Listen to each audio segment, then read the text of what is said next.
We're honoured to have His Lordship, Bishop Richard Williamson, celebrating Holy Mass this morning, my dear faithful.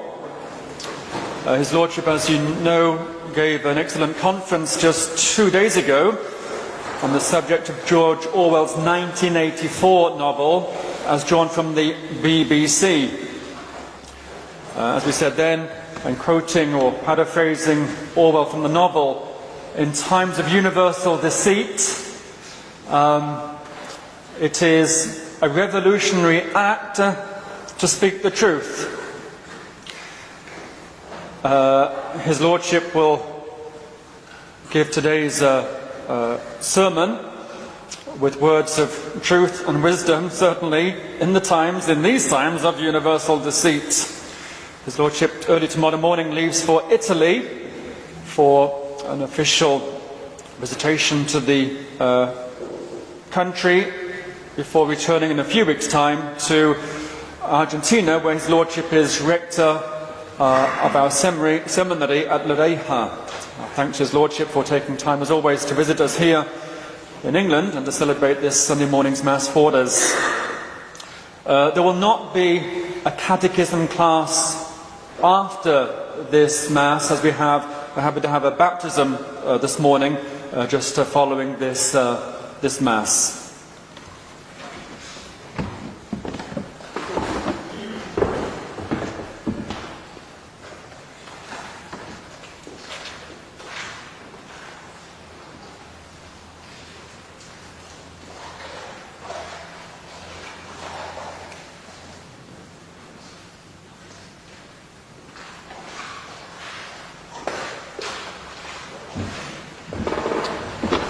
In the name of the Father, and of the Son, and of the Holy Ghost, Amen.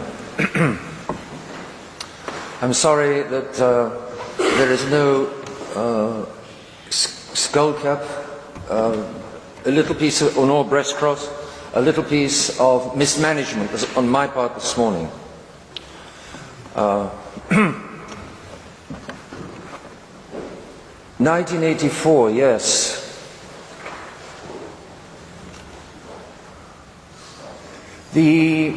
Some of you were here Friday night, I'm certain, and a number of you were certainly not. Let me perhaps revise for our times, for people in general, for Catholics in particular, what may be the prime lesson of 1984.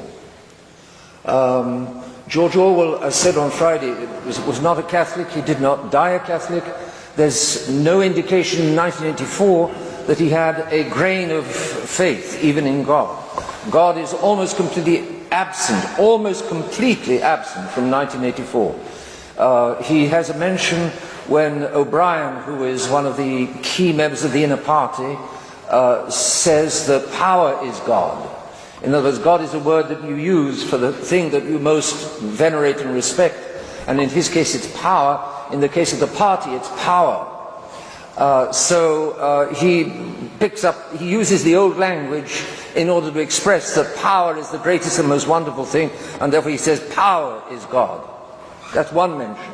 The other mention is that when O'Brien is in the process of torturing Winston, the hero of the novel, Winston says, "You're not going to succeed. The human spirit will always rise against you." Perfectly true. But O'Brien's answer is, "Do you believe in God?" he asks Winston on being tortured. And Winston says, "No."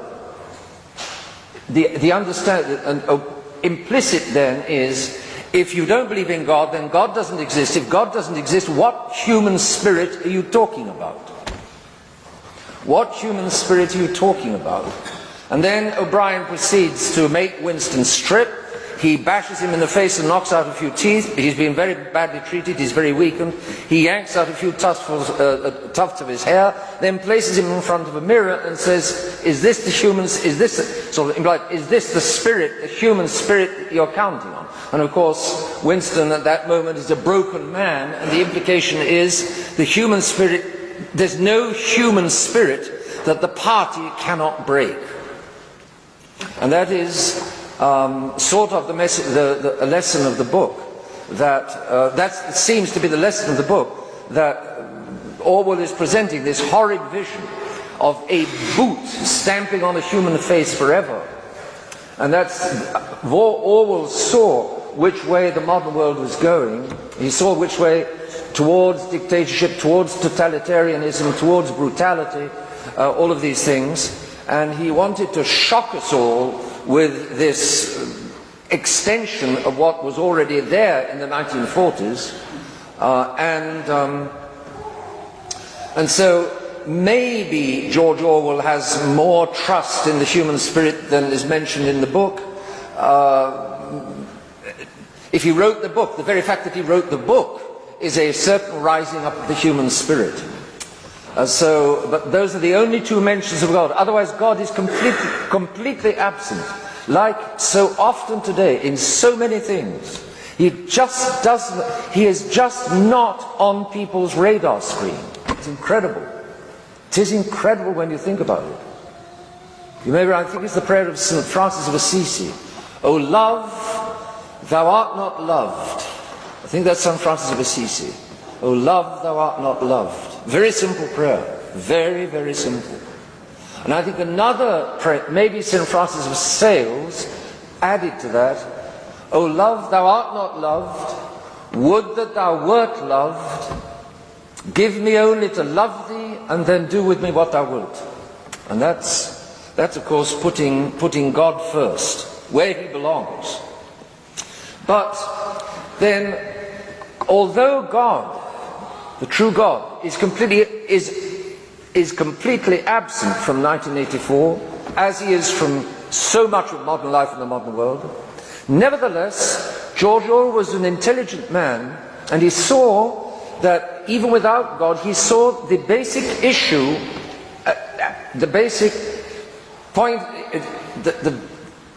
is there anything above human beings? Is there any kind of order? Is there any kind of truth above human beings which human beings cannot touch, cannot change, which imposes itself on human beings? Or is the world exactly what are human beings number one? Or the party? Is the party number one? Or is some objective truth number one? Is there anything that the party cannot change, that the party cannot move, that the party cannot twist, that the party cannot dominate, that the party cannot control? That's the key question.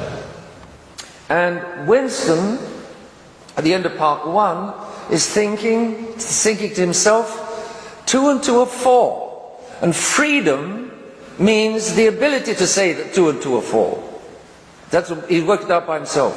Interestingly, well, in the end of the third part, when he's in the hands of O'Brien, stretched on his back with shocks and the rest of it, when he's on his back and O'Brien is torturing him, O'Brien holds up 4 fingers and asks Winston, how many fingers am I holding up? And Winston says, 4. Terrible shock. No, I'm holding up 5. I'm holding up 5 fingers. No, says Winston, 4. Shock on the torture machine. And O'Brien is racking Winston until Winston will sincerely say that 4 is 5 or 5 is 4.